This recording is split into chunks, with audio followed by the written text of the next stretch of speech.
So I'll try and move it back. So turn your microphone down and think back. I did. Oh my God.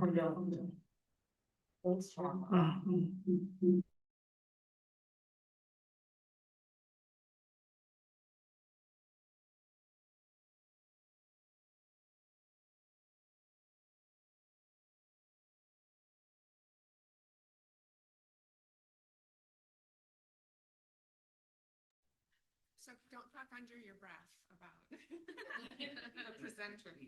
Okay, can everybody hear us? But if anyone wants to speak, do. Okay.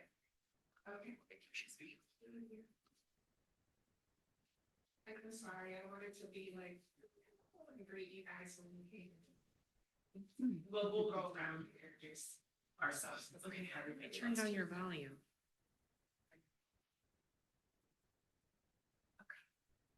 It is pretty quiet. Somebody from Zoom land said it's pretty quiet. Can you hear us now? But you're gonna need a microphone if you're presenting. Okay, I need to turn that on. Another one. How about now? Can people hear me? Did I do that? Much better. I think you're. Okay.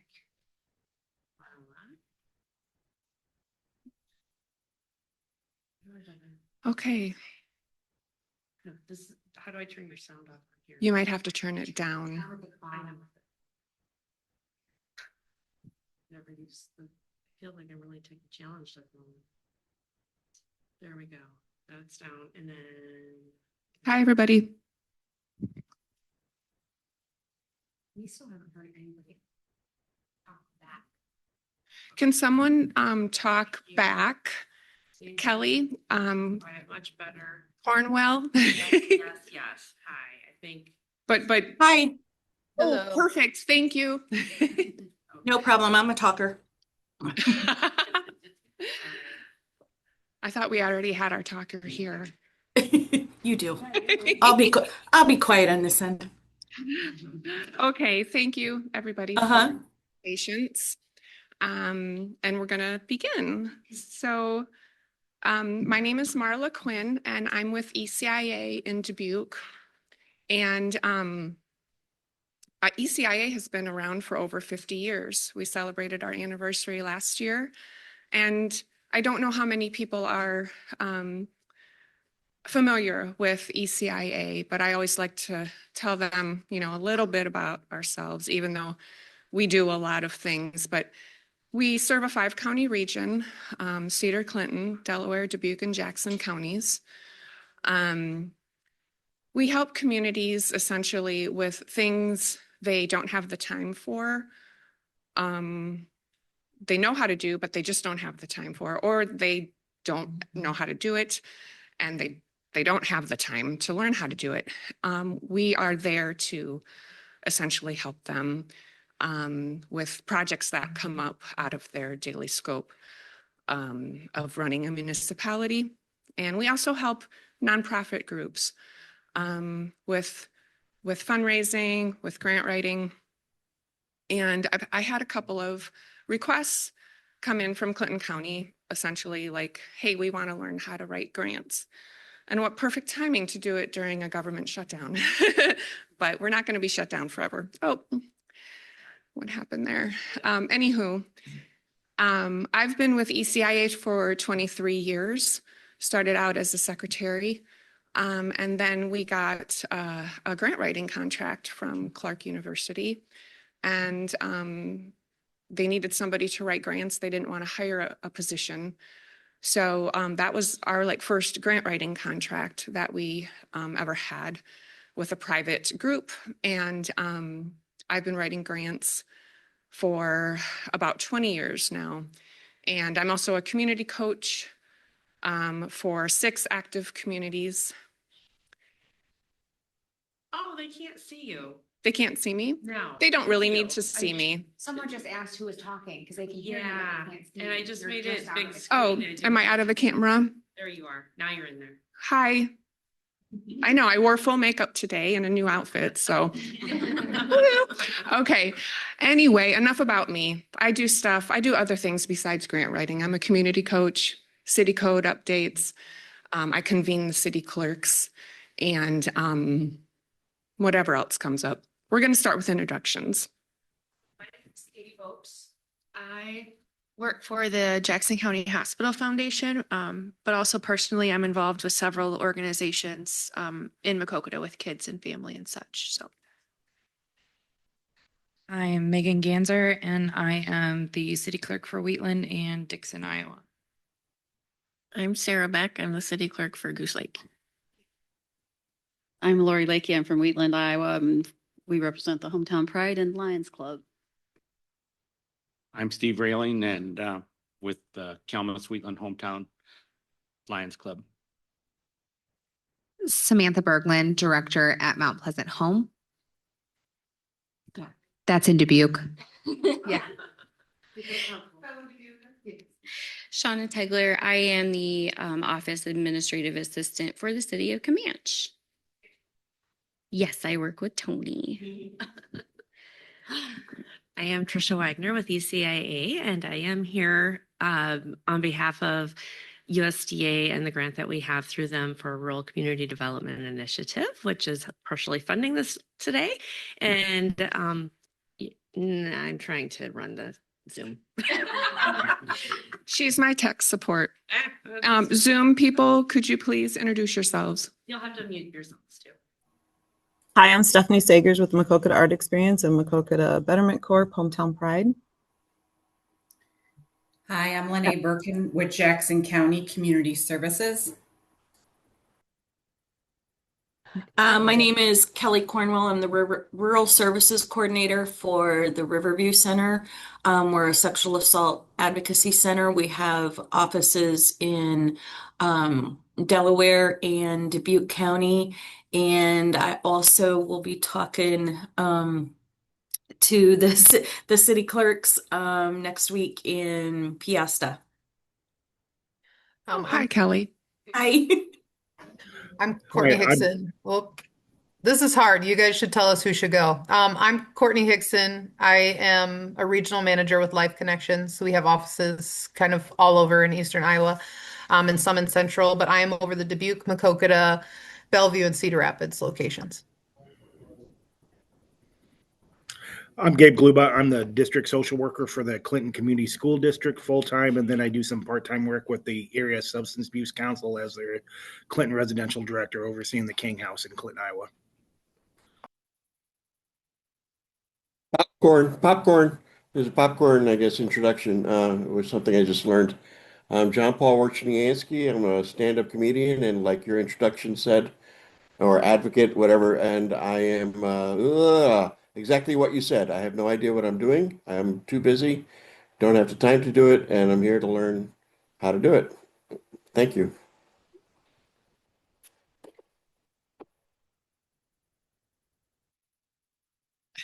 With Macokota Betterment, I had unmuted Hometown Pride, and I help run the Macokota Summer Concert Series.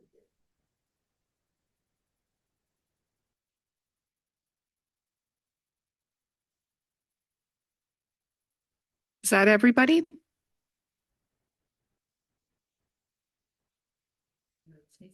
Okay, I think that went pretty well.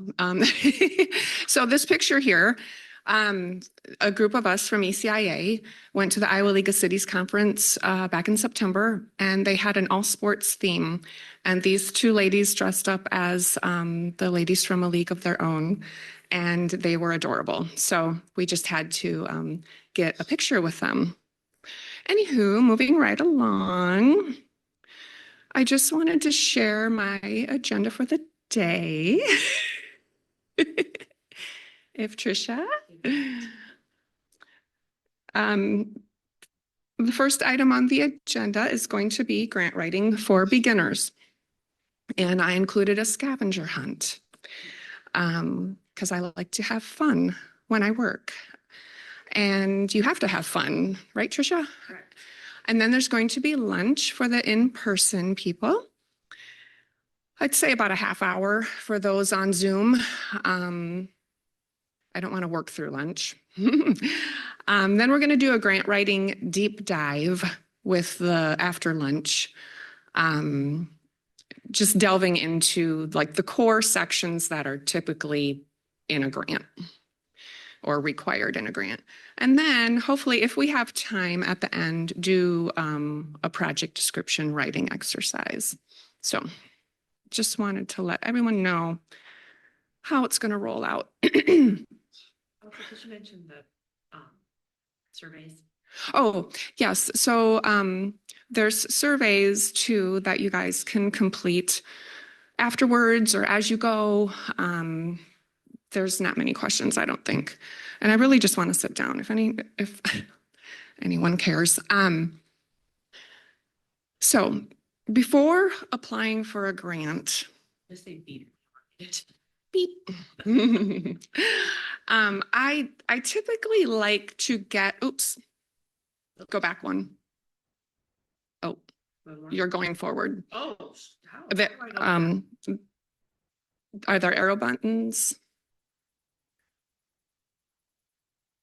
There we go. Before applying for a grant, I usually like to get these things around. Your EIN number, people should know what that stands for, and if not, it's the employer identification number. It's used to identify a business entity. All businesses, including nonprofits, and cities need an EIN. Cities and groups should already have this number, and if they don't, they can apply for it pretty quickly through the IRS. Another thing I like to get around is, especially we write grants for cities, groups, and that's my first question. Where's your 501c3 designation? Because a lot of times it's needed for like as an attachment for a grant. A UEI number I like to get around when I'm applying for federal grants. Some state grants want this UEI, it's unique entity identifier. It's managed by sam.gov. Yes, Megan. That's associated with sam.gov. If anyone has any experience with sam.gov, it's a bit of a headache because you have to update your registration annually. So you should, if you ever are dealing with the federal government with grants or contracts, you need that. And any login info, let's say you're a new person to your position and you're applying for whatever grant, whatever portal you're using, is there existing login information? Or do you need to create an account? That'll take a little time, if you have to create an account. So before you're even applying, this is what I like to have around. Beep. I'm adding a couple of slides with where the money is, how to find money. And we do a free email subscription called the ECIA Fund Alert. And you can sign up right on our homepage, ECIA.org. And that is tied to our ECIA Community Funding Guide, which I developed from scratch all by myself. No, I used something, I think it was Trees Forever had a guide, and I thought it looked pretty cool. So I developed a guide with almost all of the grants in our 5-county region. And it's out on the website too. So if you ever wanted to do some grant research, there's a page about, you're just searching on keywords. IowaGrants.gov. Tricia, if you click on that link, I just want to show them what this looks like. Hopefully, pardon? We get a copy of Yes, yes, I will send out copies of these slides. You'll probably have to, I don't think I need to go to each website, but some of you might be familiar with iowagrants.gov. It's a free resource to look for grants. And then you could do create an account if you are going to apply for one of those grants. I think Trisha's going to try to share. We might not be able to do that, Trisha, because you'll have to. I can show it real quick. That's out though. We'll show this one, but I won't go to all the other ones.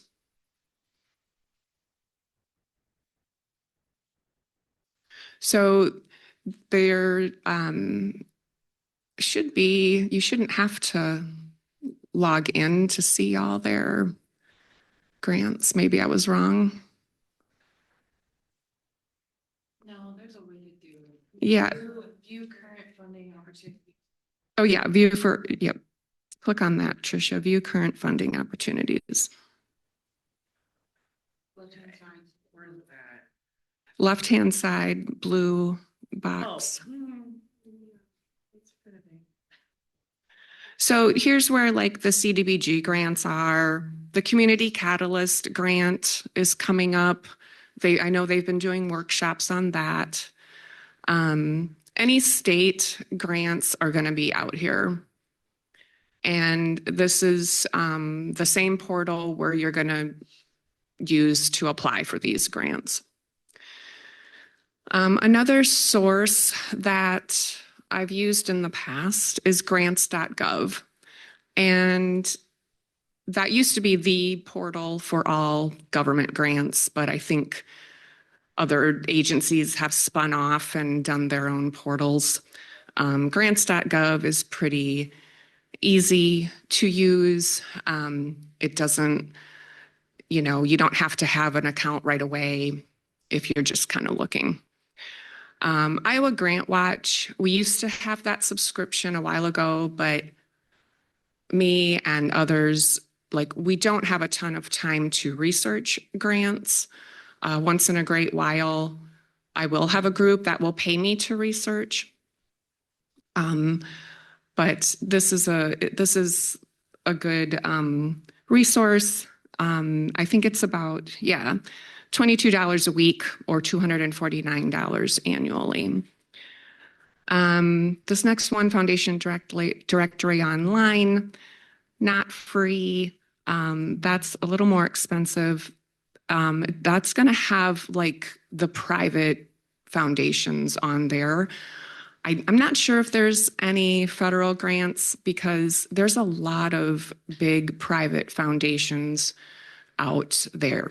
Think Gates Foundation. There's the Joyce Foundation that I believe has ties to Clinton.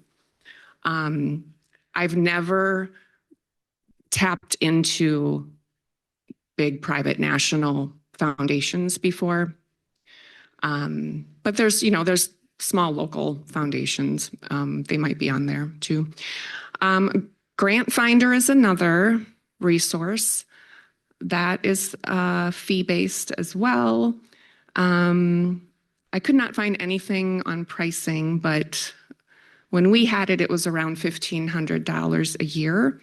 I believe the Iowa League of Cities has a subscription and they offer it to communities at a very reduced rate. Google and other search engines, sometimes newspapers will put any grants that they have, any grant rounds coming up. GuideStar, I don't know if people have heard of GuideStar, but it's a source where if you know the foundation or the charitable organization that you're looking at, you can look at their their 990 forms to see who they've given to. in the past. That's like a deep, deep dive, and you have hours of time. So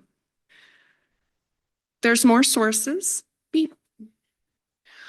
There's local sources. So there's community foundations all over, right? You guys are familiar with the CCDA. There's the Lincoln Way Foundation. And in our region, I believe every county in our region has a community foundation. They don't give huge dollars, but you know, they give decent amounts of grants. Usually they have one funding round a year, sometimes two. Utilities, Alliant Energy, Black Hills. Alliant Energy has a few programs actually. Banks, if they don't have a foundation, they may give directly to groups or community programs.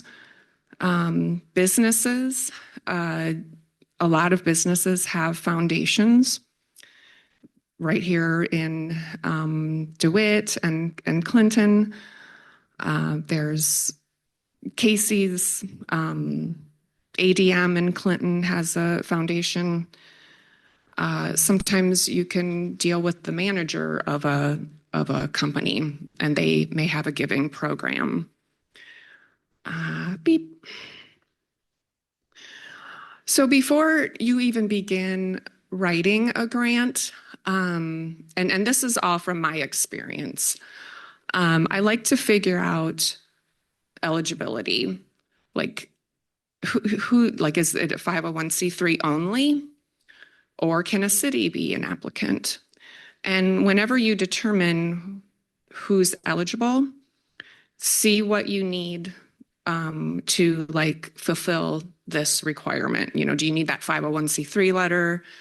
Does the city need to supply something to prove that they're tax exempt?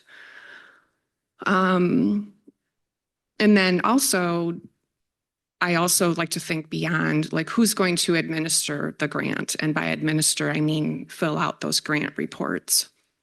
Because that can kind of be a big deal if you're using a fiscal sponsor, or let's say you're dealing with another group who's like a stakeholder and they are already set up to, you know, administer the grant.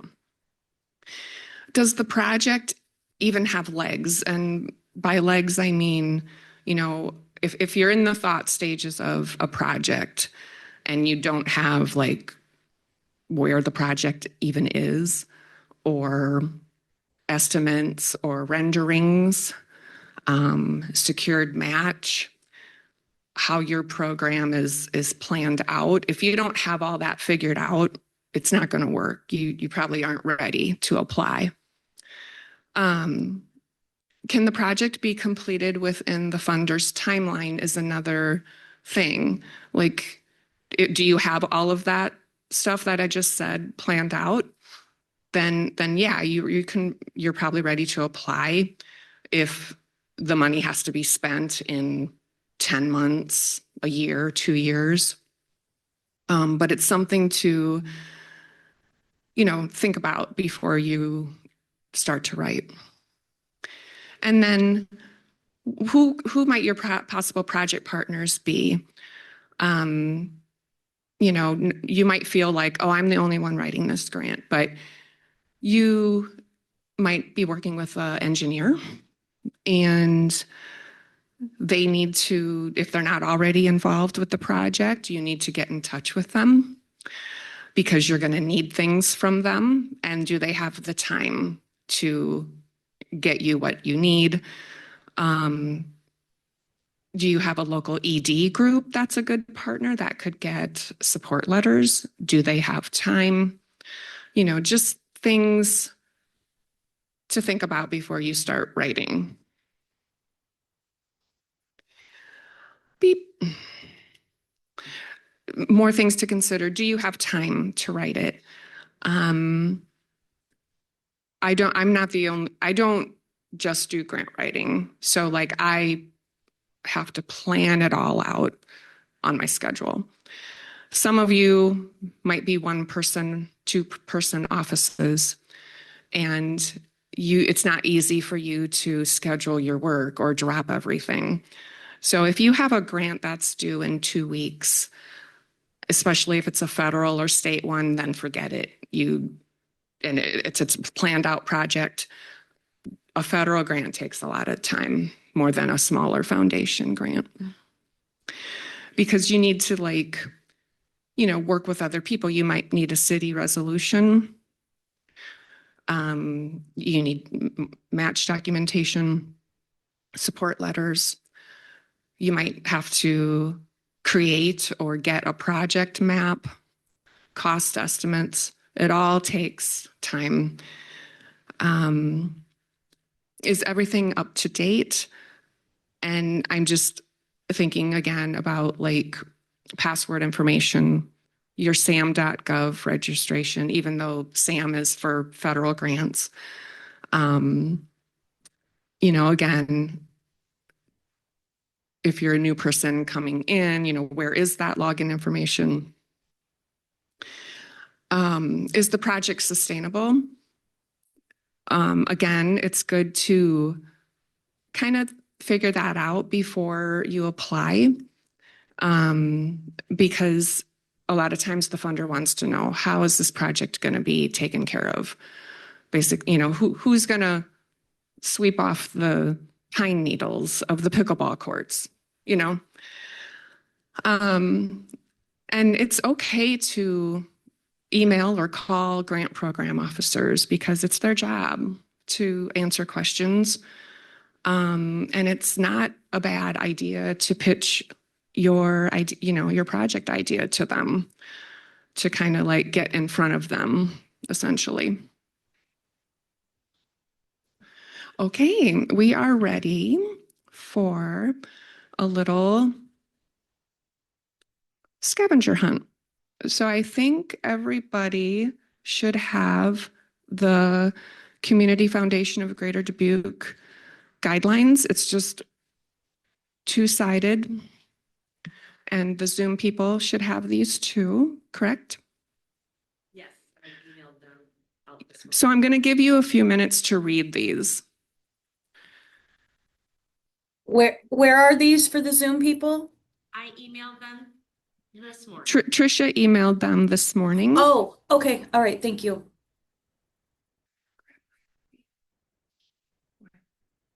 Okay.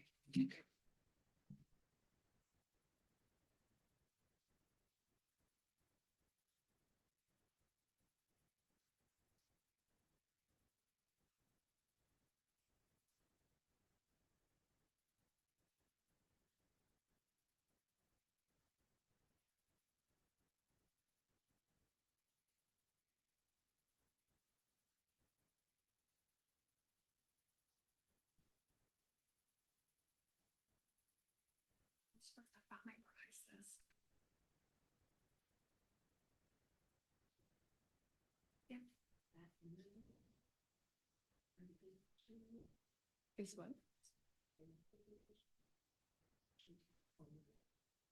We're good.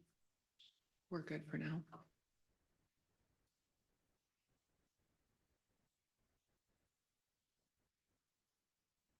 Does anybody need more time to read?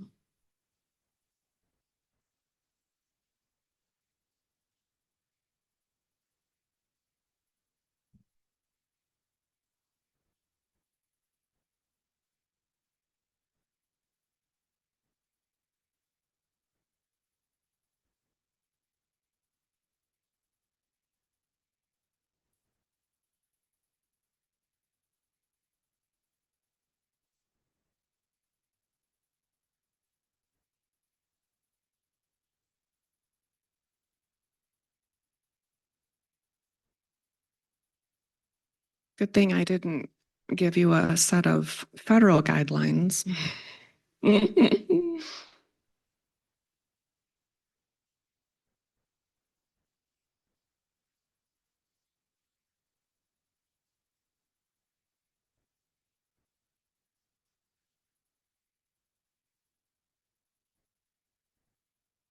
Ooh, I see someone highlighting. I love it. How about on Zoom? Did everybody read this 2-page set of guidelines? I can wait.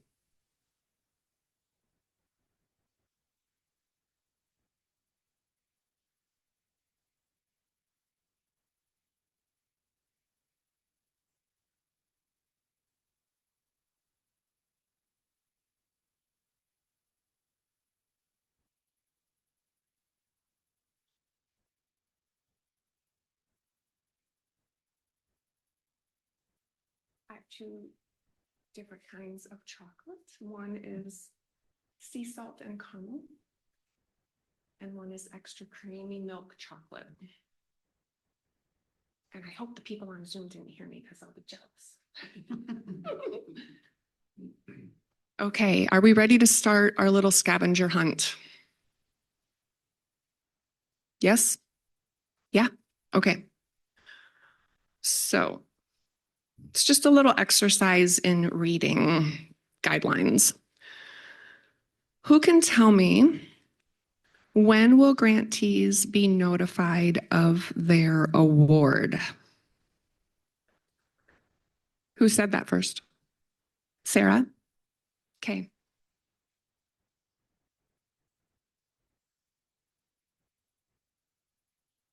You can take 2. All right.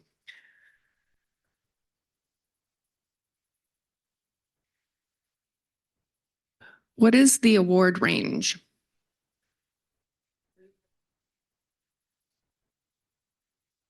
Great. Pass them down. They could be our dessert too. When is the last day to submit intent to apply forms? Good job. Zoom people, don't be afraid to be ready to answer. Where must organizations be located in order to be eligible to apply for this grant?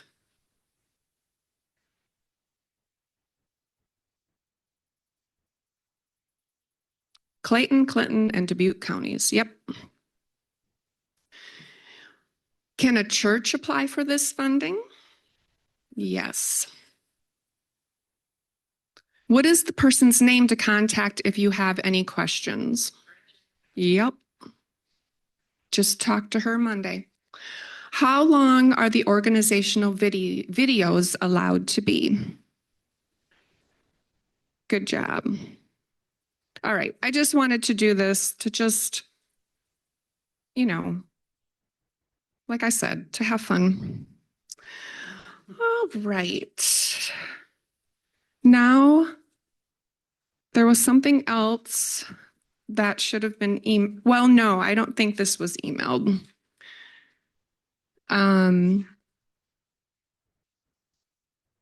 Well, the application form, do you guys have copies of it? Yes. Okay, so yes, it was emailed. So I just want to go through the application form because it can be overwhelming. And I know this one isn't a huge one, but if you have a big one, it can be overwhelming. So I just wanted to break it down, and I don't have one in front of me, but the first thing that you would probably have to do is create an account. And that could take time because they might need your tax ID number, and where is that? And some other things that you would have to track down. So you would create an account, and then if you're looking at this form, which I'll get to the individual questions in a minute, I like to copy the form into Word, like the questions, because there are character limits most of the time. And I just find that Word is easier to deal with, that stuff. You can just type all to your heart's content. And it's easier to wordsmith in Word than an application form. Trust me, I've tried it both ways. And every time I try to type into an application form, I hit myself and throw it into Word. Because nobody can be that concise and in one try.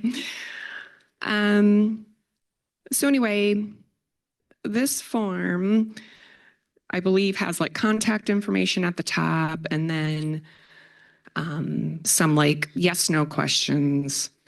I think there's a fiscal sponsor question, and I think more fields open up. I got a PDF of it, so I didn't have a live application to work with. But beep. The first major question, like there's probably like 3 to 4 major sections. So that's not bad, you know, once you break it down. They want to know, you know, what do you plan to do for this project? So you're basically describing your project here.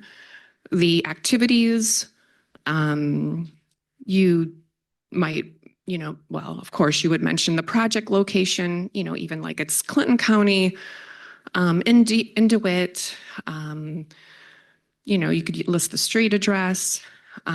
Is it new or enhancing an existing amenity? It depends on, you know, what else, you know, we're actually working in this. So they want to know what you plan to do. And it's probably like a 200 character, well, probably 1,500 character limit. The next question is, why is the project needed? So here, you know, you'll probably talk about community need and project need. And depending on the project, I personally like to start with describing the population that this project is going to benefit.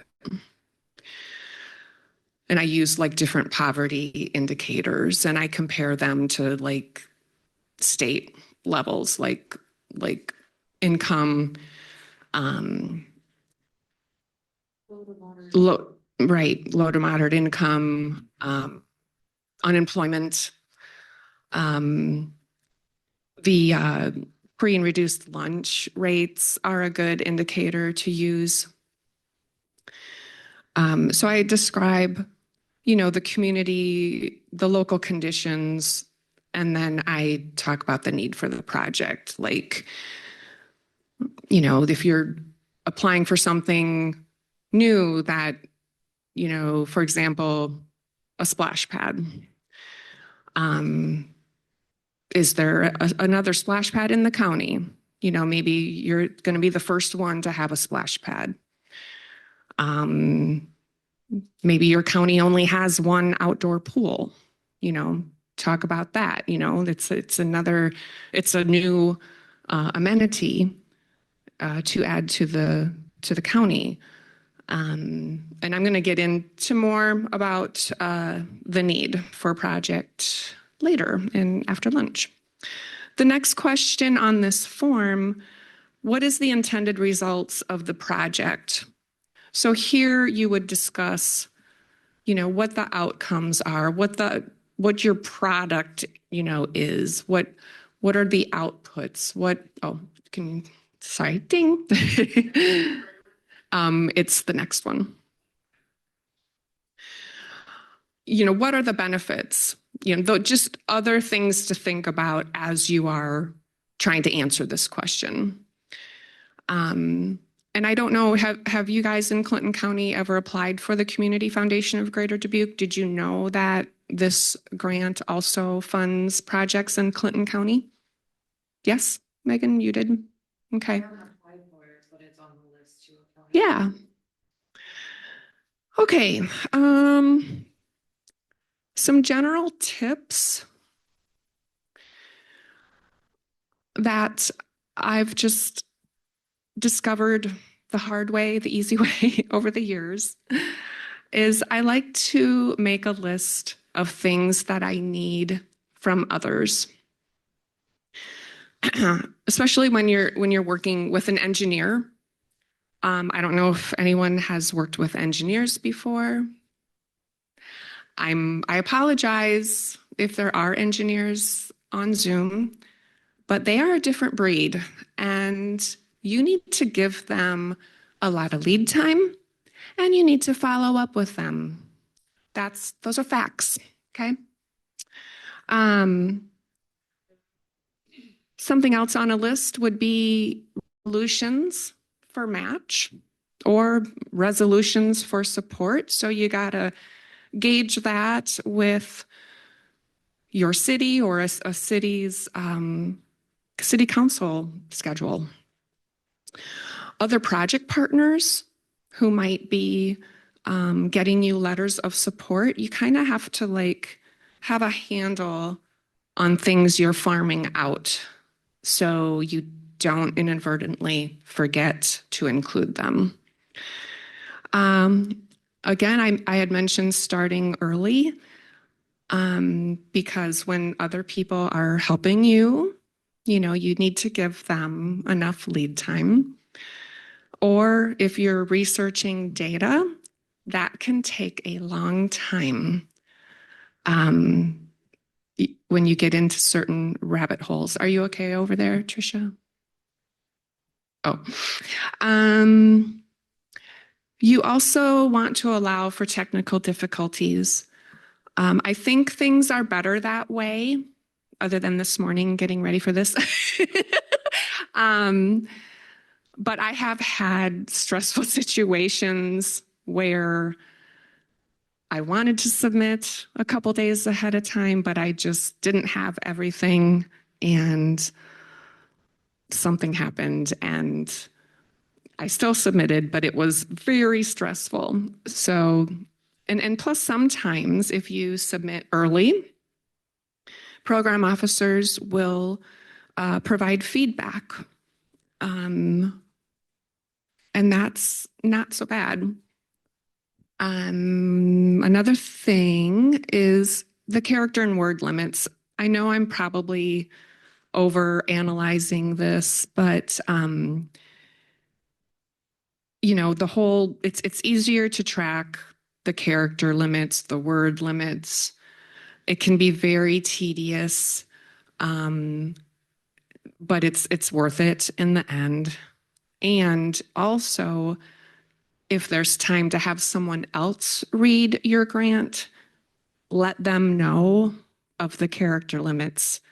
Because if they don't know or they kind of blow it off, it just makes more work for you to like, okay, now I got to wordsmith what they added. And it takes a lot of time.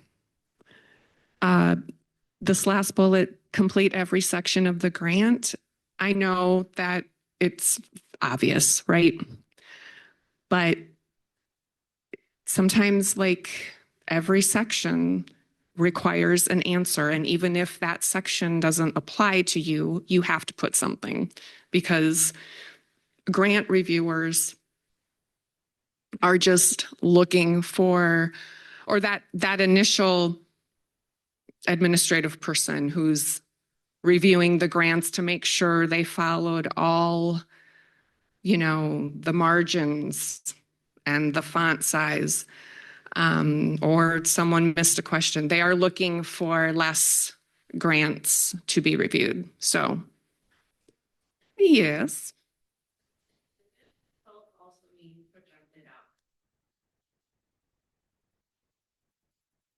I think so. Yeah, I think so.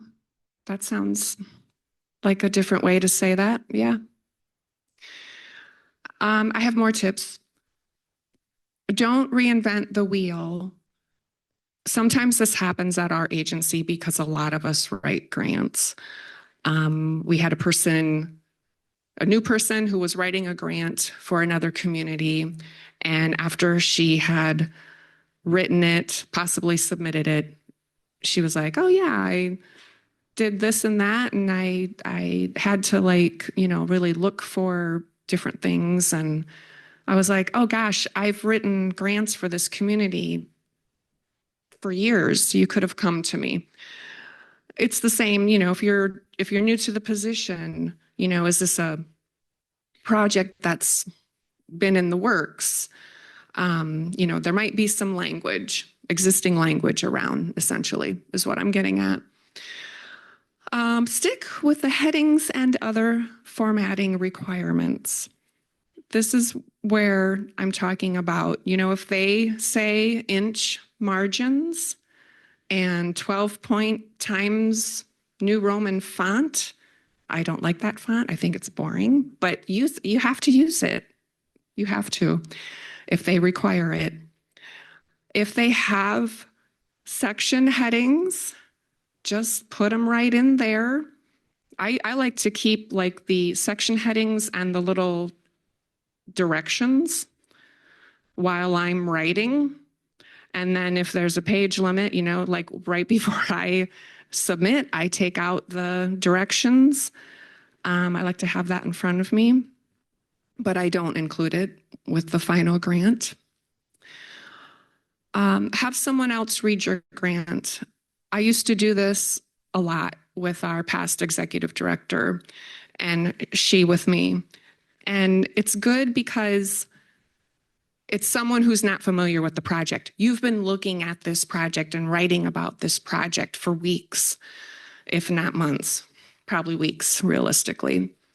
And you want somebody with different eyes to look really at anything you're putting out there, but especially grants, because you might have an acronym in there that you didn't define, and the reviewer isn't going to know, what does that mean? What does CSEI mean?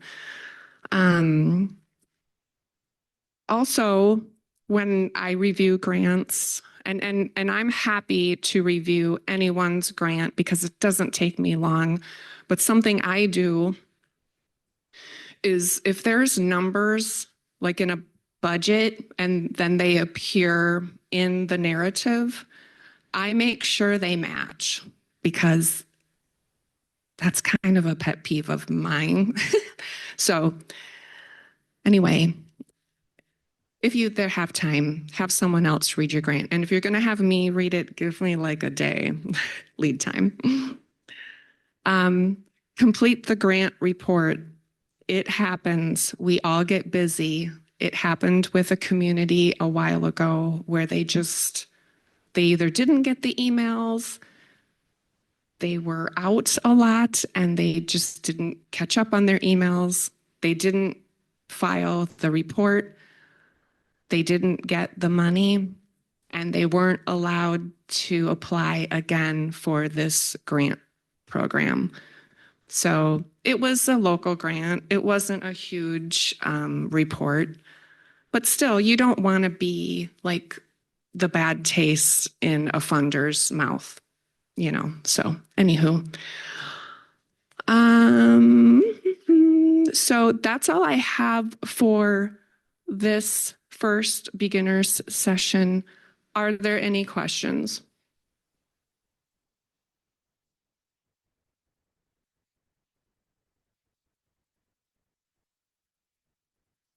Because we could start with the second session.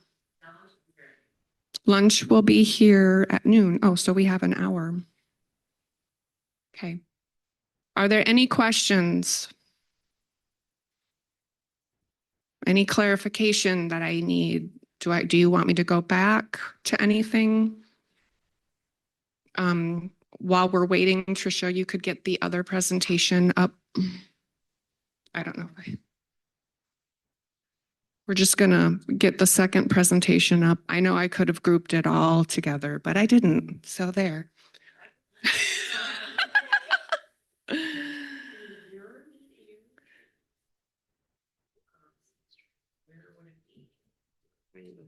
I may have. That one was up, so I just shared it. No, I probably didn't open it yet. And if people think of questions while I'm talking, let me know. Also, there was a comment that people on Zoom couldn't hear all of you when you were talking. So I don't know if there's a way to share the microphones or what, but anyway. They wanted to hear you and they couldn't. That was probably just during During, yeah, the work introduction session. maybe? Well, I was out. Oh, the work session. Yeah, it was during the work The session. scavenger hunt. Yeah. Let's see. So I'm just gonna, yeah, there it is. You can share that.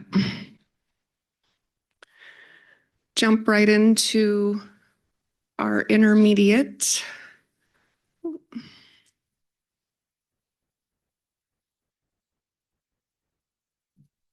Does anybody have any projects that they are working on or thinking about right now?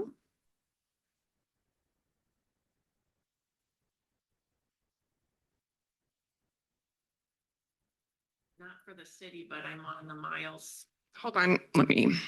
splash pad. I don't want to talk into that. You don't want to talk in a microphone? Not for the city, but I'm in the miles splash pad committee and we're trying to raise money for that right now. So Sarah wait, you live in Miles? Outside of miles. Outside of Miles. She's the city clerk for Goose Lake. And she said you're on a committee for the splash pad in Miles.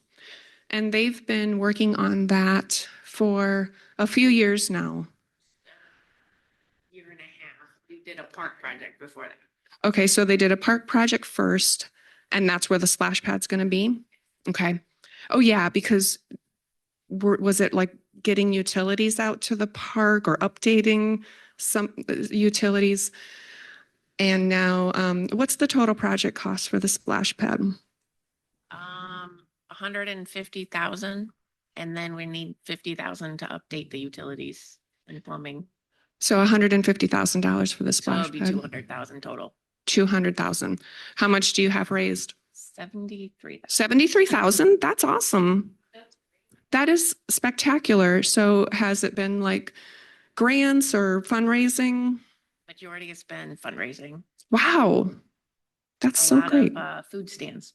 Food stands. Yeah. They made a bunch of money on their corn. What was that? Corn boil. I saw that. I'm friends with someone on the volunteer fire there, and I saw that you guys had made a huge amount of money at that, and I was so excited. Yeah, that one was really So- stressful in Comanche. yeah, They- bake sales, yeah, we have another one for the fire department. We're gonna sell baked goods and when they have their breakfast Sunday, and it's just a lot. But So tell me about this corn boil fundraiser. How much did you make?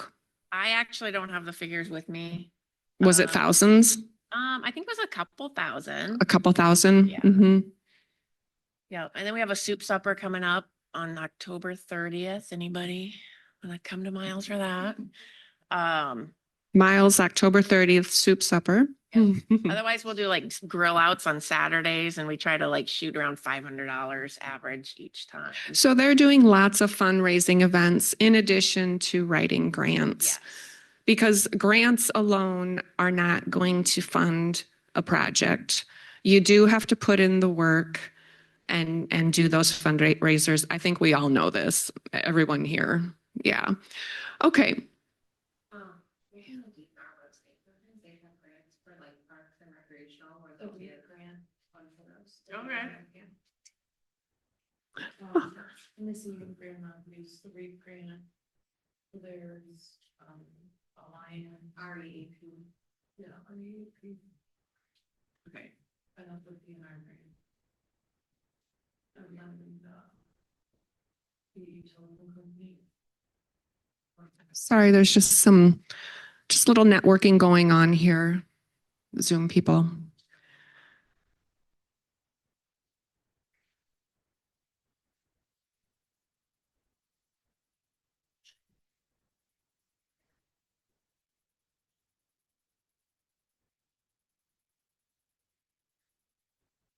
So our next session, I'm going to do a little deep dive into beep. Sorry. These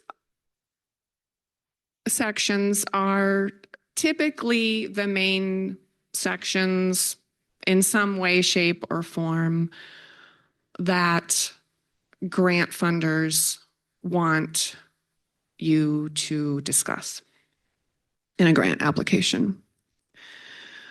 So we're going to just dive right in, into organizational information. So typically, when a funder asks for, tell us about your organization. And I'm going to talk about like nonprofits right now. It typically includes a brief history of the organization, the activities that you provide, the service area, the size of your organization. Depending on word or character limits, you could talk about your experience with similar projects that you're applying for, your success and strength. You could give specific examples of how clients or beneficiaries are served. This would be a good area to maybe have a testimonial, something that isn't dry, there you could actually have a little story. This is where you're beginning to tell your story that will get fleshed out in the other sections. Now, for cities, this can be challenging, to talk about your organization. I've seen communities or municipalities, say we have sewer, water, trash pickup, and and that's true, but you could say, we're located in Clinton County off of Highway 30, just west of whatever. Our population is this, and demographics are that. Any unique geological or geographical features, maybe add some history of when the city was founded. If it went by another name, I know that happens sometimes. You're home to the world's biggest umpire, like in Ryan in Delaware County. If you guys ever get that way, it's worth a trip to see the world's biggest umpire. It's really cute. It's in the back of their baseball field. And I don't know if you remember the Big Boy restaurants. That's where they got it, I think, from Cedar Rapids. It's awesome, Megan. I know, I'm old and I get into these things. Megan, you knew I was going to call you out. You love it. Okay. So anyway, yeah, that's what a city could do to, describe their organization. And attachments, are the 501c3 letter. For cities, it's a letter saying they aren't subject to federal income tax. And you cite that 170C section of the Iowa Code. Current organizational budget and your city council list or your board list, organizational mission statement. Those would be attachments in the organizational section of a grant. And this is all very general, okay? Depends on the grant, depends on the project. This is the right slide. Thank you, Tricia. So the next core section of a grant, of every grant, is project description. And it may not just be give us a project description or describe your project, but I'll get into that in a little bit. But depending on the project, this section describes in detail the specific project elements or activities involved. It also is, where is the project going to be? You know, where is it specifically? Is the project new, like new construction or a new amenity, or is it enhancing an existing amenity or structure? You can describe the project beneficiaries here, address any scoring criteria that may be in the grant. Some funders provide scoring criteria. And if it's not repetitive, I always like to round out a project description with the total project cost, the available secured match, and then the request amount. Sometimes information can also be included under the project description if they aren't asking for it separately. Goals and objectives can be included. How the project ties to the funder's mission, and how the project ties to any community or regional plans. Like if your community has a comp plan and they have, outdoor recreation section or whatever it is, whatever your project is, does it tie back to a community plan or a regional plan? We have a regional plan. Well, it's our community economic development strategy. It's on our website under publications. If you're needing more information, your project might tie to one of our goals there. Project description attachments can include a project location map, a project timeline. And if they're asking for a project timeline, it probably needs to be fancy because they don't always ask for an actual timeline, because in a simple grant form, it's usually project start date, project end date, or they give you a small space for, January 2026, we're going to secure all the bids. April 1st, we will have someone chosen to start the project. Anyway. Yeah. Hold on. On the project location maps, is there any better place than like Google or anything like that to get a more clear map or anything like that available? Or I mean, I've used Google Maps before and it's been fine. Megan said Beacon might work. We have access to planners at our office, but they're super busy. But they can create maps with their, GIS, and Google Maps works just fine. I've never been tossed out. Yeah. So good question. Okay. The next slide is, I have a love-hate relationship with this next section, need. Hold on. We have another comment on maps. If you're working with an engineer or architect, they can also help you get maps. So keep that in mind. Yeah, an engineer or architect can do a project location map. You'll get charged for it and they'll take forever.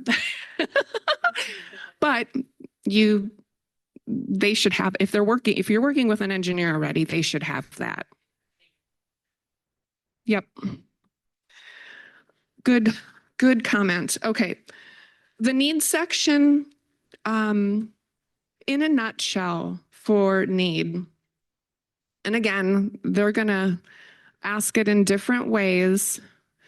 But in a nutshell, what you're doing is you're defining, describing, and backing up with data the problem that brought you to the point of applying for a grant.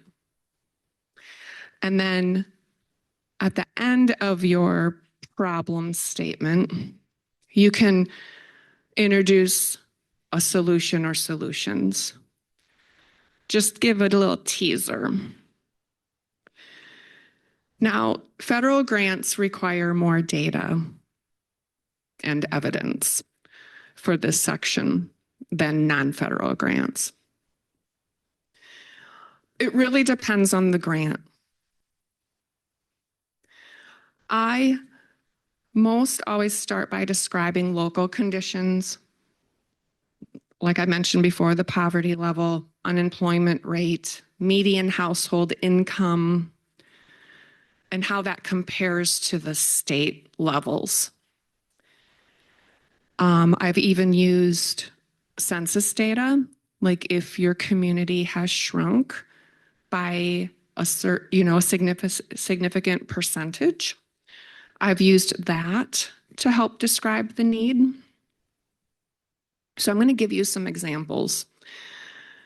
So if you're writing an Economic Development Administration, an EDA grant, and I can't remember the program, but I like to describe any trends over the last few years, like plant closings or mass layoffs. I haven't written an EDA grant in a while, but a lot of their programs use disaster declarations, like from FEMA. So like if you were designated, a disaster area, there's, the FEMA, I don't know how long it takes. If we had, like a tornado this past summer, how long it takes for those designations to come out. But I use those. I've written a state grant a handful of times for a summer learning program, summer and after school learning program. It's the 21st Century Community Learning Centers grant. They are really, in order to be eligible for that grant,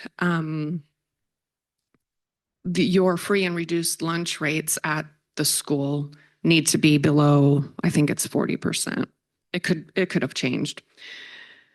There's also data from the Iowa School Report Card. Anyway, those are like specialized grants that I've done. Here's another one, drug-free communities. I've written, those are toughies, big time. They're federal grants and talk about time suck, big time. Because they want lots of data. And they have the Iowa Youth Survey. And I spent one Saturday combing through that data at the vertical jump place at our Dubuque Mall because I had all that white noise around me and I just needed to zone in on this data. That was my last example of proving the need. There's qualitative data showing the need for the project, can come from survey results, public engagement events, if you're keeping track of comments or how many people came to a public engagement event about the project. Newspaper articles about the project, social media posts even could be used at times. And then the need attachments, the actual FEMA disaster declaration for that example that I gave. The spreadsheet containing the free and reduced lunch rate for your, school district. A PDF of the census data showing, the comparison. Housing needs assessments, whatever your grant pertains to, and if those attachments are allowed. Again, You can include any quotes or applicable stories in the needs section or the project description to help your grant stand out, because they're reviewing a lot of grants. And I know that when I'm reading, a grant, reviewing a grant or whatever I'm reading, and there's like a pull quote or a story that gets me back on track. Maybe it's my attention span. I don't know. Anyway, goals and objectives.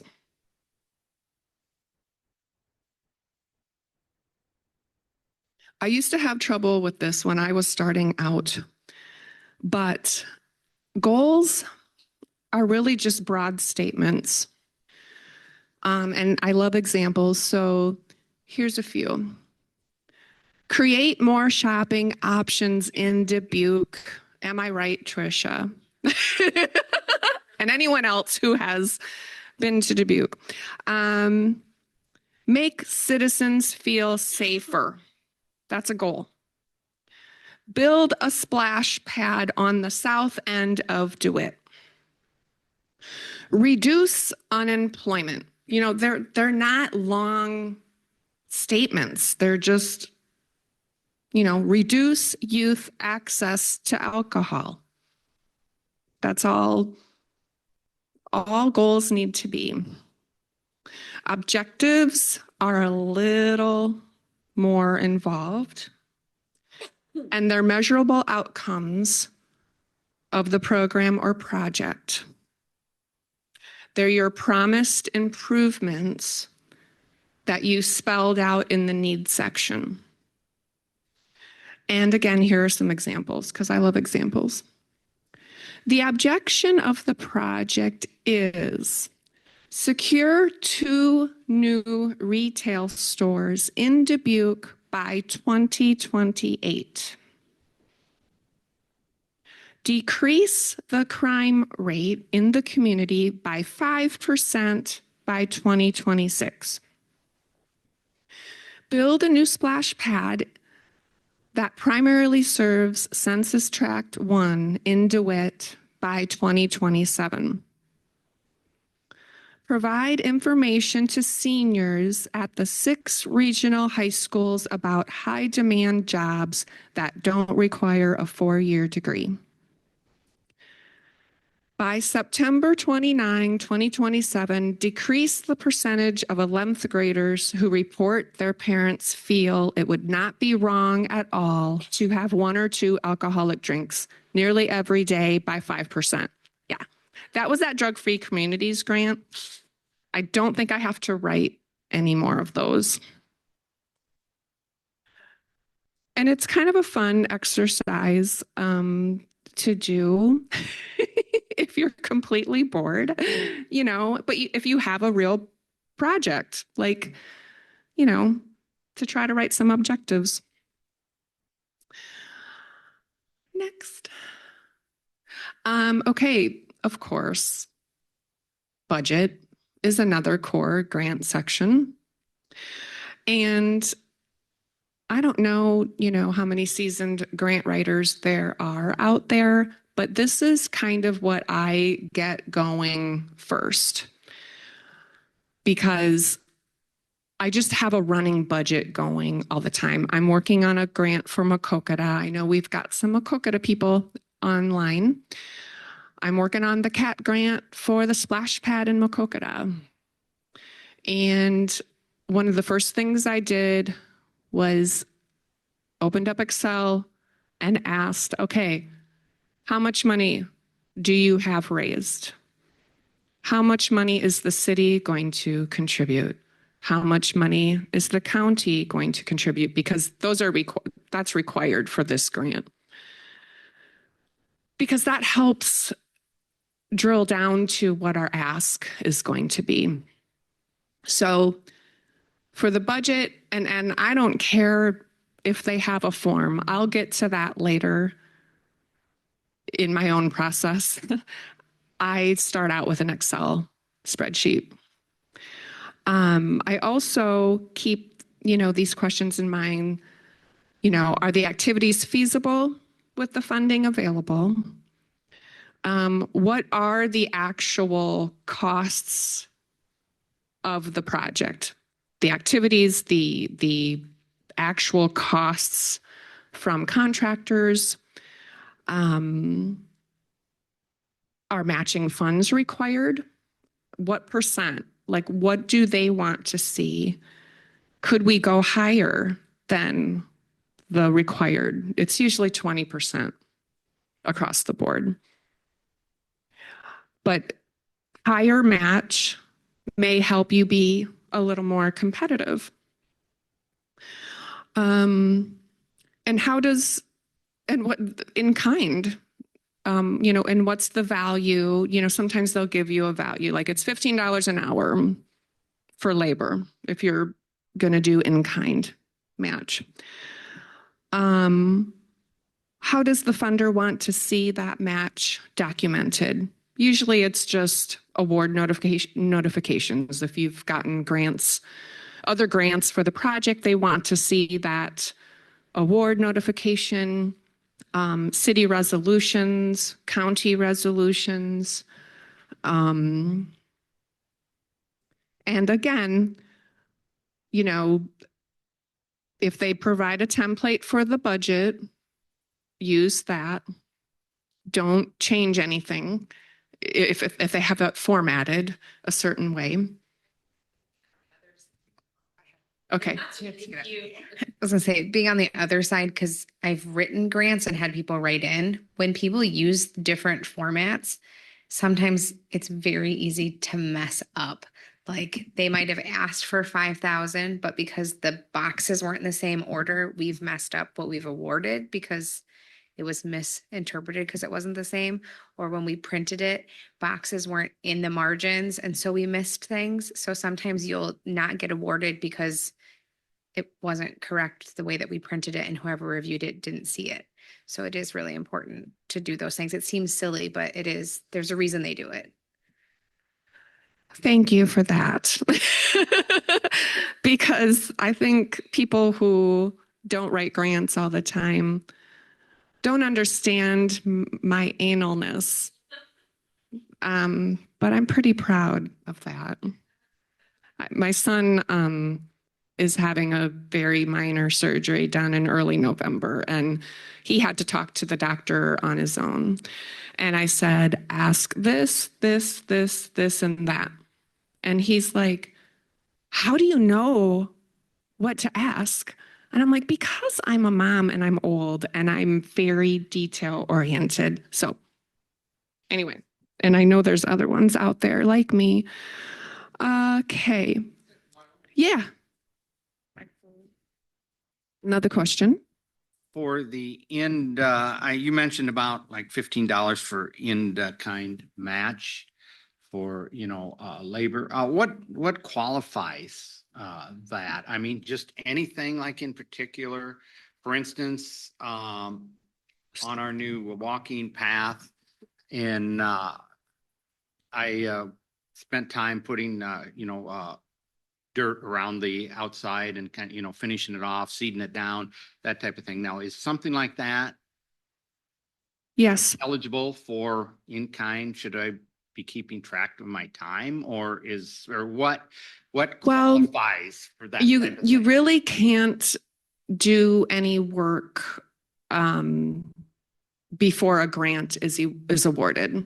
So you just kind of have to estimate your time to do your work.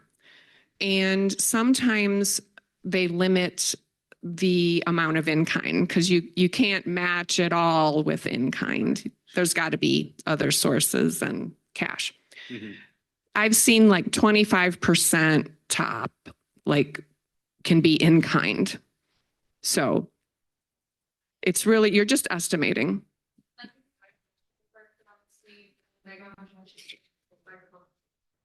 Like if you had electrical work done and the contractor's like, well, I'm gonna donate the labor, that would be an in-kind donation. And then you've also got. If you're gonna talk, I'm talking, they can hear me.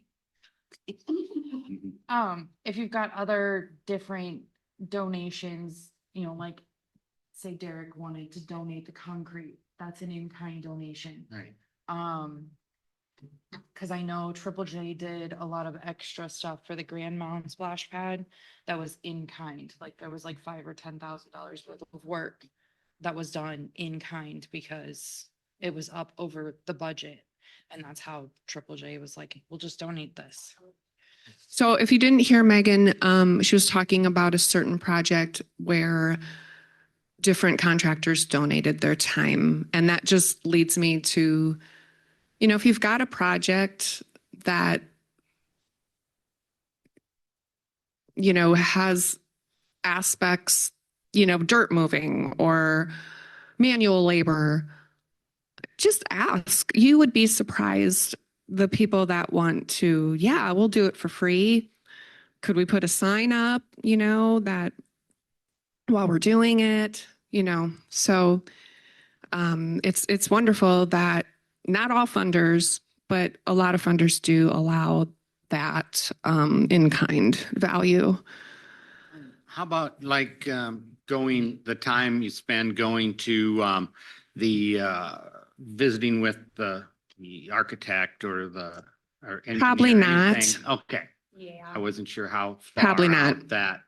Mm-mm. So, okay. I wish, but no. No. So budget attachments, sometimes the budget, you know, that Excel spreadsheet, if they're not providing a template, you could use your spreadsheet and then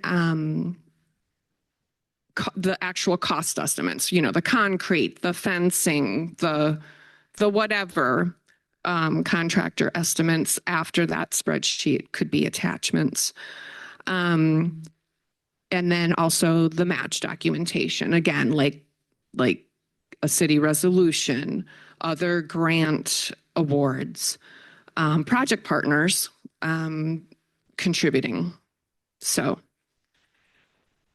okay, budget narrative at the bottom here. I just want to touch on this. I've only encountered this once in my life, but multiple times for the same grant. It was the 21st Community Century Learning grant that I did in Maquoketa, and I can't remember what other school district I've done that for, but probably just Maquoketa because they can get it every 5 years. God, I've been with ECI that long. Anyway,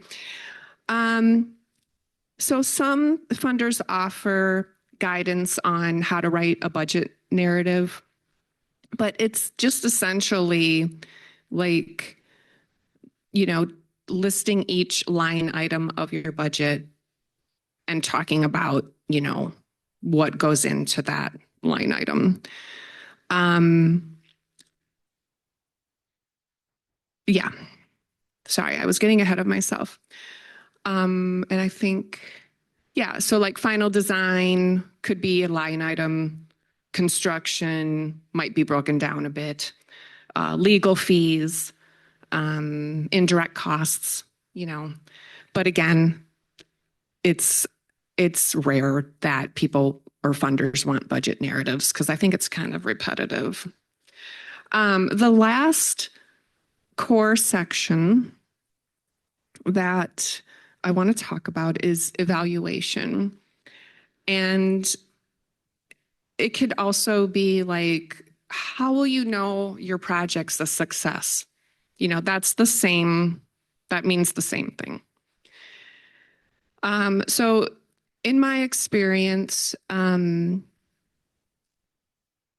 there's the informal process, which, you know, is done internally, and then the formal process where an external evaluator is hired. Regardless, you're setting the stage for this section earlier when you're working on your objectives. You know, your evaluation is going to be easier to write. And if you come to this section and you find it hard to determine what criteria to use for your evaluation, you better take another look at your objectives because they may not be specific enough. And you'll understand when I here when I look at this. You'll need to know what type of evaluation is needed by reading the guidelines. So the local foundations, they want to know how you will know the project is a success. And I'll just list a few examples from one of my prior objectives. And this is essentially what you're listing. You're listing the, how you're going to measure your success. So percentage of 11th graders reporting that 1 to 2 alcoholic drinks a day is wrong. Number of new stores in Dubuque since 2026. Number of crimes reported in Dubuque in 2026 and 2027. You're essentially just showing them what you're going to measure your success. The formal evaluation, again, is very rare. You probably won't run into it, but I just want to talk about my experience with it. It worked really well. It was for that summer and after school programming grant for the Mokokota Public Schools. I worked with an external evaluator. He was the executive director at the Mississippi Bend Area Education Agency. I hope he is retired by now because that was a while ago. But essentially, I just sent him my goals and objectives, and he had me tweak them a bit. And then he worked on his evaluation process that he would do for the grant if it was awarded. And that's what I submitted for that section for the grant. So another process for formal evaluation was for that drug-free communities grant that I did. And it was done in-house because when they're administering that grant, it is very data-driven. So they have baseline data, and they are continuously measuring it and reporting on it. And it was essentially a community assessment, and their evaluation tied back to measurable objectives outlined in the grant. I have more tips because I've been doing this for so long, and you don't get experience without making mistakes or just learning, not necessarily mistakes, just going through different processes. But what I've found with letters of support, if you need letters of support, it's going to be better in the long run if you supply a template letter for your businesses or whoever you're getting support letters from to work from, rather than emailing, hey, could you give me a letter of support by this grant I'm going to submit tomorrow? It just works better. It's another thing to get going on early. Once you have your project defined and your project thought out. Addressing the scoring criteria. So I've mentioned that in this presentation a few times. It could also go under the name of matrix or rubric, scoring system, whatever they reference. It could be in the guidelines. It could be elsewhere, like at a different link. When you do find it, make sure you address that criteria. Don't be afraid to recite their language right back to them if there isn't like a clear connection on where to put that criteria in your grant, so they know that hey, this person or this group is on it. You know, they've found our criteria and they're addressing it.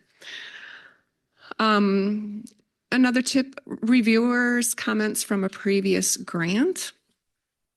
Again, not all funders will release their comments or scores from a previous grant, but if they do, that's golden information. And you better well be, you know, addressing, if you're applying for the same project, you know, addressing their comments and where you didn't score very well.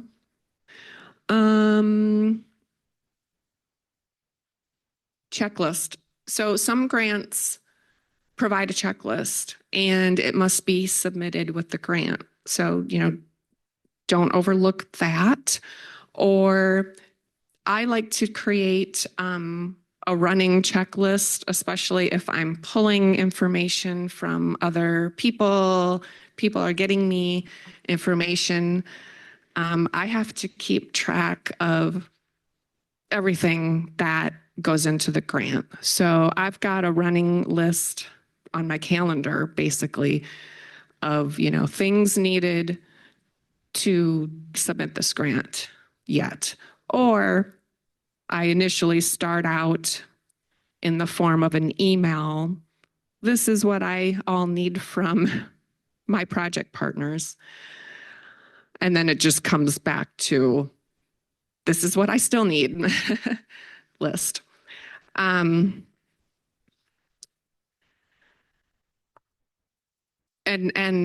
it's important too, like with a certain project I'm working on right now, we don't have final costs. So like if you have a number that you put in at the beginning, you know, just highlight it or whatever to, you know, tell you that this isn't the final number. And, you know, you need that yet.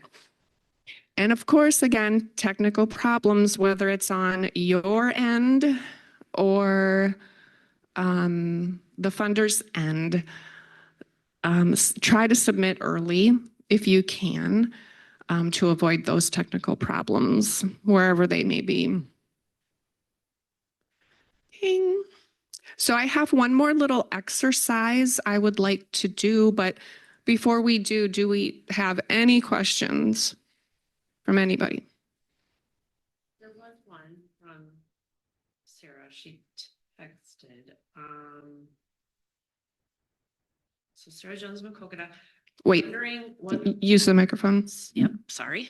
Sarah Jones of Makokada wondering about evidence, or I'm sorry, advice, I need new glasses, for completing the DEI sections. Now that there's changes. Oh, that's a very good question. Well, of course, it's not going to be in any federal grants. And I did notice it in the application for the Community Foundation of Greater Dubuque. They do have that DEI question. Sarah, if you want to email me at mquinn@ecia.org.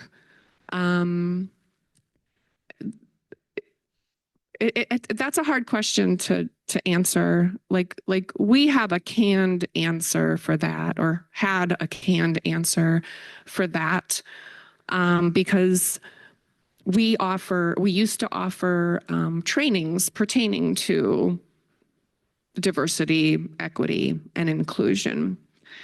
And I would talk about that in our grants if I was applying for one for ECIA.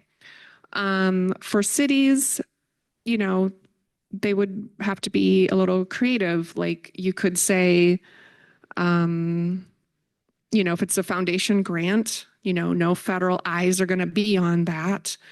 So you can, you know, say you know, your hiring practices don't discriminate.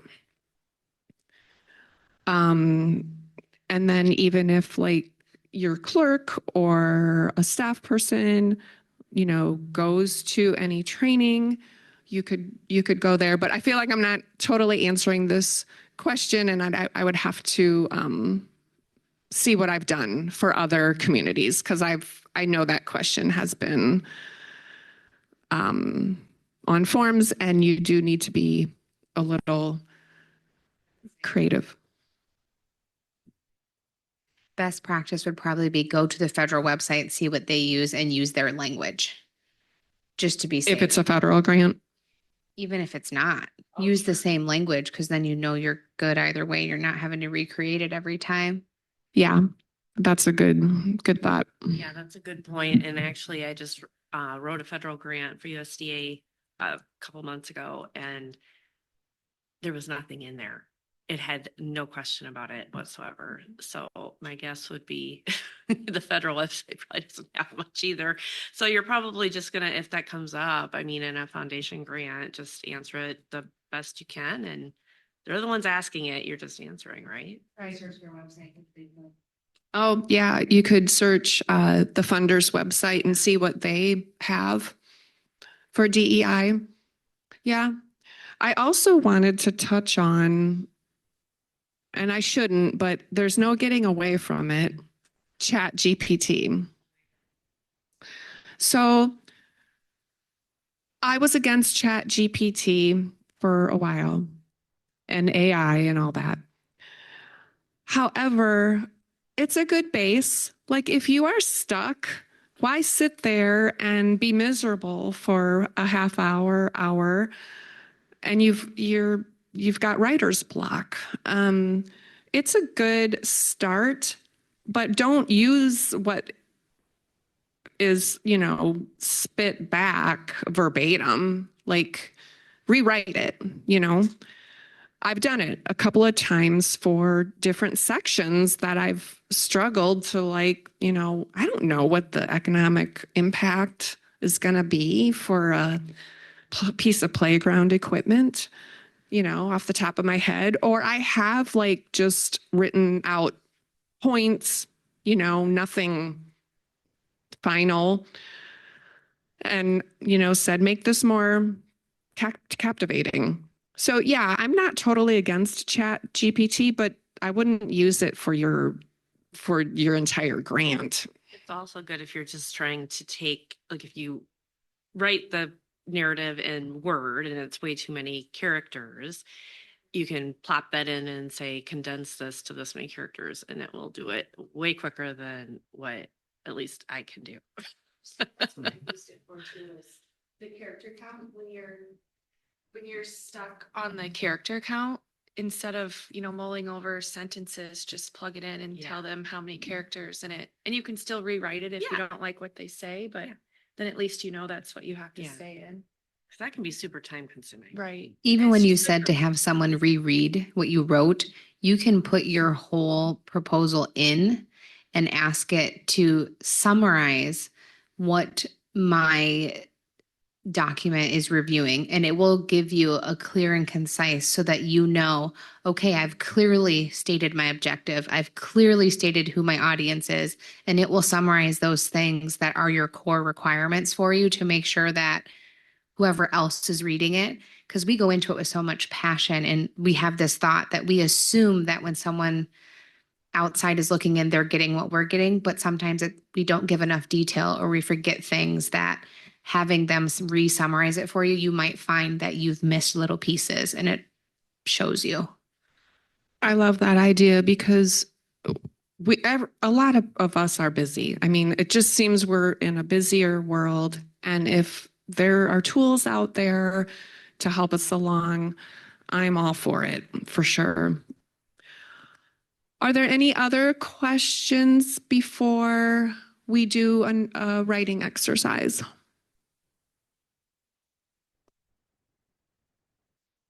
Just a plug for the USDA forms, to remember to fill those out. I do want some feedback on how I'm doing, because I told Trisha that we should, if I don't flop today, I'd like to repeat this training in our other counties.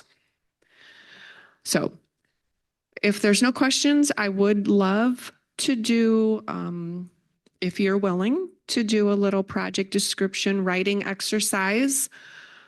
I'll give you some clues there. You know, use what you've learned today to write a paragraph, just a very short paragraph of a project description. Okay, well, I'll give you about 10 minutes if you would like to do this.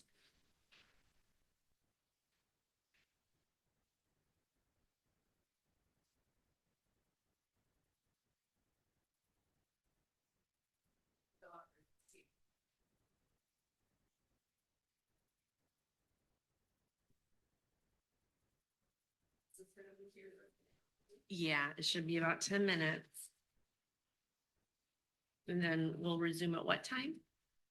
Oh, this is it. This is it? Yep, Okay. we're ending early. Okay. I hope that's okay. I mean, I You get didn't to- really time it out. That's okay. You get to, because you- I felt you like it can was a take your lot of time. information anyway.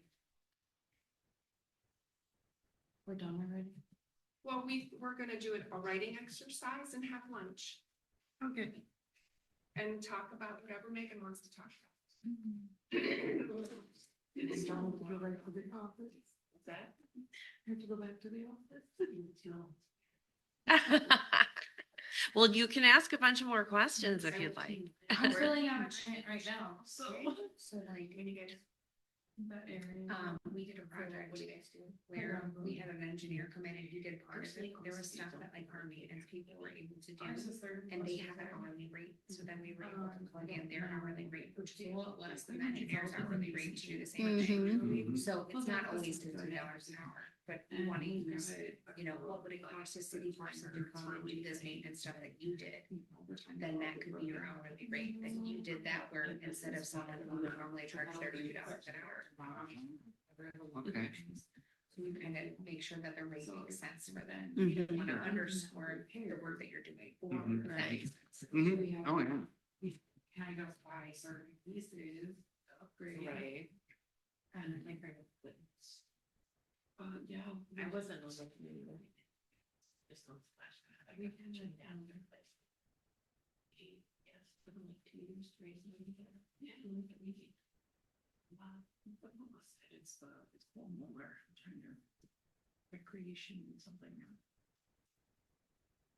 Steve. What company is cool mower? Oh, he's out of Wisconsin. I can't think of the name. It's like pro recreation. Something like that. And they do playground equipment, and he wrote us a bid for it. It was like $300,000. Mhm. I was like, well, just.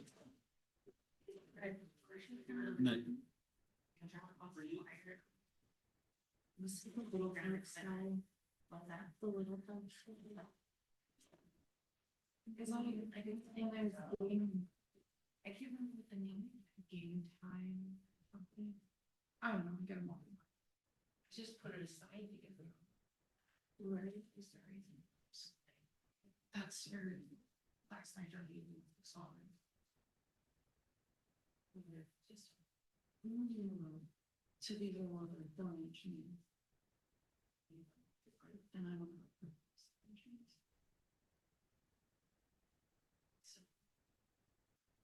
And then on top of that, so MSA came in and said, well, you know, there's CEG, there's SRF, there's this, that, and we just discussed that 2 weeks earlier, meeting by saying.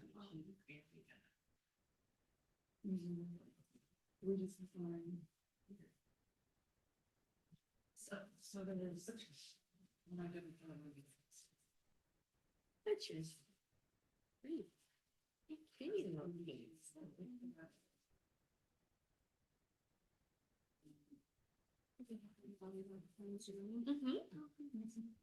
Yep, there's 9 left. There were a lot of time, I think. Well, and there's a group at McCopies, so I don't know where they had him. Where are they swinging? I know there's 3 at least. We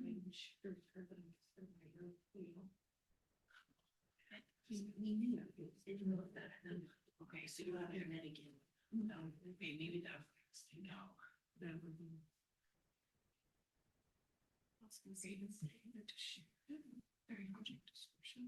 Because what my said she's working on it right now. Oh. I mean, I didn't have. Aside. But we really want to know about our big church. So but we started because instead of where anybody from, well, and if they do it,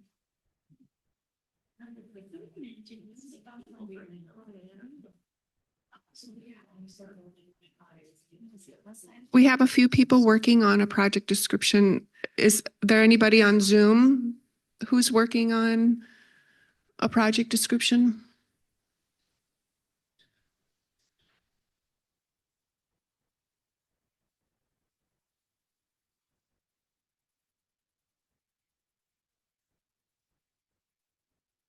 Feel free to unmute yourselves.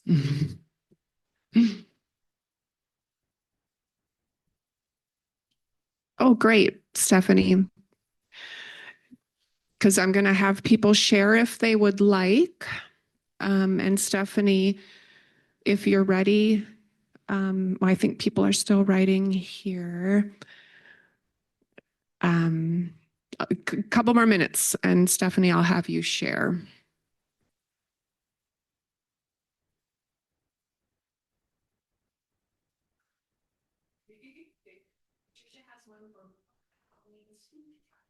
Ooh, I love all the Halloween goodies and fun names. My favorite time of year. We get 1,100 trick-or-treaters at our building for Halloween. 1,100. Yeah. 1,100. That's what we had last year. Wow. Yeah. Yeah. I don't get any either. Start saving up candy like as soon as Easter's over. Well, I know who to donate my candy to. Yeah, like the food bank and different places, like some of our places we get donations from, they'll be like, hey, we just got a pallet in of this stuff that nobody else wants. It's like hard candy. We're like, we'll take it. Yeah. So we have a room, my son calls it the candy room, and it's just like this high on me, all the way around the room, just full of. Your house or your? No, at nursing home. It's so Mount Pleasant is an independent living community. So it's a building that was turned into apartments, but we also provide 3 meals a day, housekeeping and laundry. And so anyone can live there. We have people in their 20s, we have people in their 90s. And so for Halloween, years ago, they started this tradition where they opened a facility and the residents kind of line the hallway and you get to walk through the facility because we have an in and out on the front side of the building. And so all the residents just hand out candy and their families come and yeah, it's great, but 1,100. That's Wow. Yeah, we really don't even advertise it. It's more like the kids in the neighborhood found out like, oh, they give out big size candy bars there. And then the next year it doubled and the next year it doubled. And now it's like a huge thing. Word Yeah. travels, doesn't it? Yes, it does. Yes, it does. It's the whole thing indoors too. But I will say, my kids are big now. They don't even need me, but when they were really little, it seems like in this area, Halloween is a lot of times freezing cold and parents are looking for places where it's safe and warm and dry. Yeah. I mean, you have to park outside and get there. That's the hardest part. We don't have great parking. But people, you know, if I have to walk 2 blocks to get through there and get enough candy that I now don't have to go walk 8 more blocks or more. Right. Yes. Yes. Wow. Honestly, that mean our community is 700 kids and or 700 people, and I literally go, okay, we're gonna hit every house in town that has a light. Yeah. And they get halfway through and they're like, I'm tired. I said, no, we want this candy. I'm not. See, and my kid doesn't eat candy, so he's like not Halloween motivated at all. Like he likes to dress up, but he's like, I'm not gonna eat this candy. Okay, Stephanie, are you ready to, or whoever is ready to share their project description? We would love to hear it. Over here? Yes, we're ready. I think the owl's gonna pick it up. Okay. Hi. Can you hear me? Yep. Okay. I'm Patricia Shawrivar from Mokokada from DRJ Manor and spokesperson for the Mokokada Halloween Spectacular event. Okay, so this is mine. I'm just kind of reading it off. So the Macokota Halloween Spectacular is gearing up to make its debut as the town's first annual Halloween extravaganza. The festive event promises to be thrilling celebration for all ages, featuring a variety of spooky activities and entertainment that capture the spirit of Halloween. Attendees can look forward to a night at the museum that promises to send shivers down their spines, a costume contest with categories for kids and adults and even pets, and an adult and children's art competition and exhibit. And they are already up and going. But at the Macokota Brewery and from Drab to Tab. Luminary bag decorating contest, pumpkin decorating contest, showcasing the creativity of this art-minded community. A trivia scavenger hunt at participating businesses with prizes awarded for completion, excuse me. Business window decorating competition, as well as a citywide home decorating contest. Local vendors will be on hand with seasonal treats and crafts, adding to a festive atmosphere. At Harvest Moon Hurrah, with bonfires and treats with music jam session and Oakland Mill, which starts off with the luminary walk and talk session about nocturnal animals by Jackson County Conservation at the Prairie Creek Park. A Paranormal 101 at the Public Library, a Monster Mask Workshop at Gifts on Main, a Witches Walk and Costume Sidewalk Parade with prizes awarded for best costume. And to end the Grand Hurrah event, there will be a masquerade ball, dinner, and entertainment at the Eagles Club, where winners will be announced. The event aims to bring the community together in a fun, safe environment, fostering a sense of camaraderie and holiday cheer. As the sun sets and the town is cloaked in the eerie glow of Halloween, the spectacular will surely become a cherished tradition in Macokota. I'm done. That was well, it was spectacular. That was amazing. I didn't hear a date for it. I mean, is this all in one day? There's your mic. You're fine. Some of it has already taken place, but we're from on November 1st from 10 to 4 in the parking lot behind the MAE and the brewery. It will be roped off. We'll have vendors there. We're starting out the day with a witch's walk, and then it will transition to a costume parade. It's going to be going down Platt Street to the intersection, the crosswalk on Vermont Street, and then cross over, and then they will walk back to Niagara Street, and then they'll get back into the parking lot, and we will immediately start into the costume contest, and we'll have all kinds of activities for the kids, like witches spoon making, witch wand making, painted rocks. We've got games, bubbles, and chalk. The vendors will be there. There'll be music.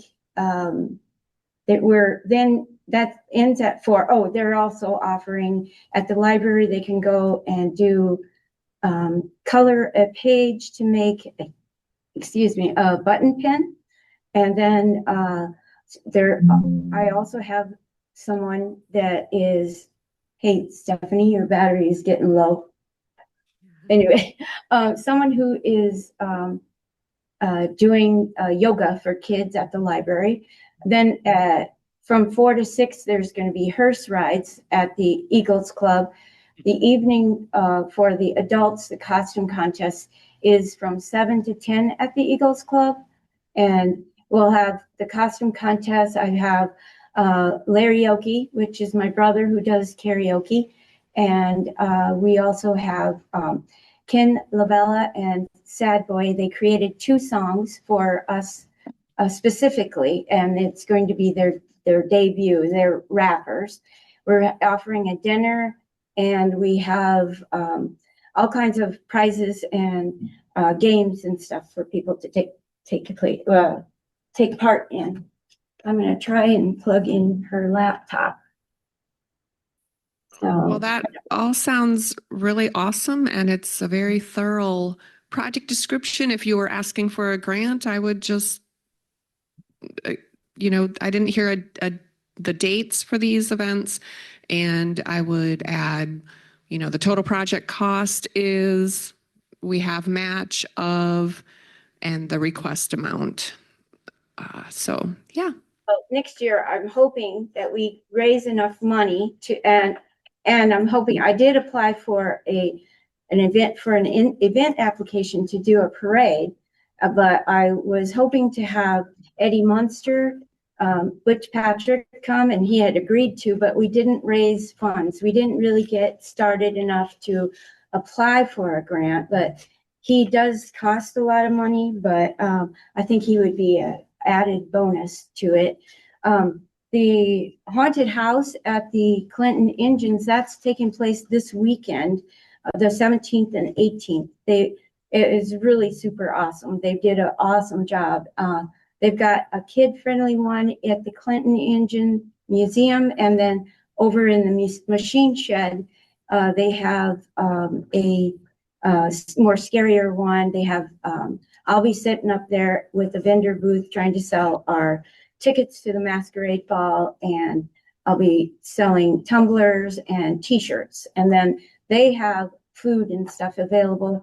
They've got, I think, 6 fire pits set up that you can buy marshmallows and do a marshmallow roast. And then they've got a walking trail into a cornfield. And but that's this weekend. They did it last weekend, and they're doing it again this weekend. The Harvest Moon Hurrah took place on October 4th, and the nocturnal walk through the Prairie Creek Park, that was October 4th, and it was very well attended, and it was very nice. Well, thank you for. I do have other dates and stuff for the other things, but Yeah. you're welcome. Well, thank you for all of that. I just love what all the communities have going on in October. Does anyone else want to share their project description? Sorry, I was off camera for a while. Anyone on Zoom?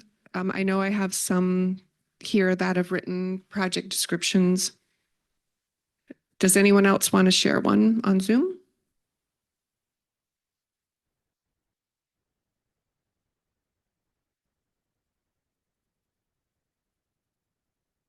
I'll take that as a no. How about in person? Anyone want to share their project description? I saw some people writing.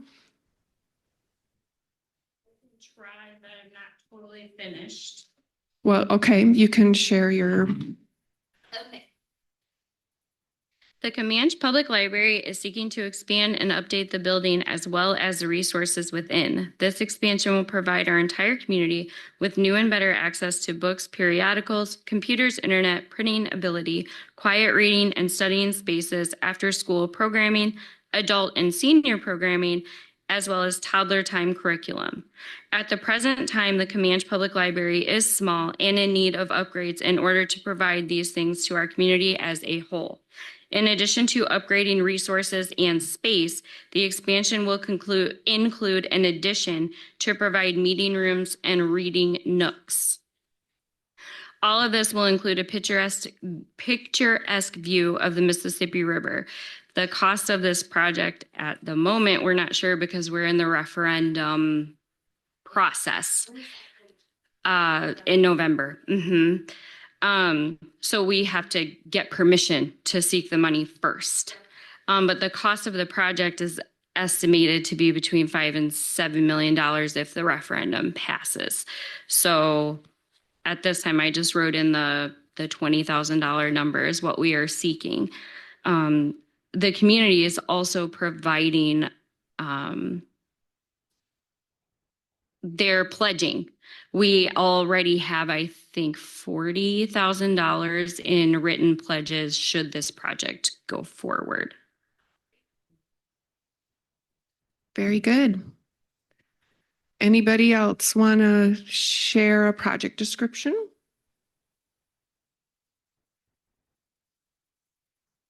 That's okay. Well, I thank you for coming. I thank everyone for hanging on Zoom. I don't know if I had my email address up there. If anybody has any questions, yep, there it is on that last slide. It's mquinn@ecia.org. If anybody has any follow-up questions or they want to pick my brain, I'm always available for that. All right. Thank you, everybody.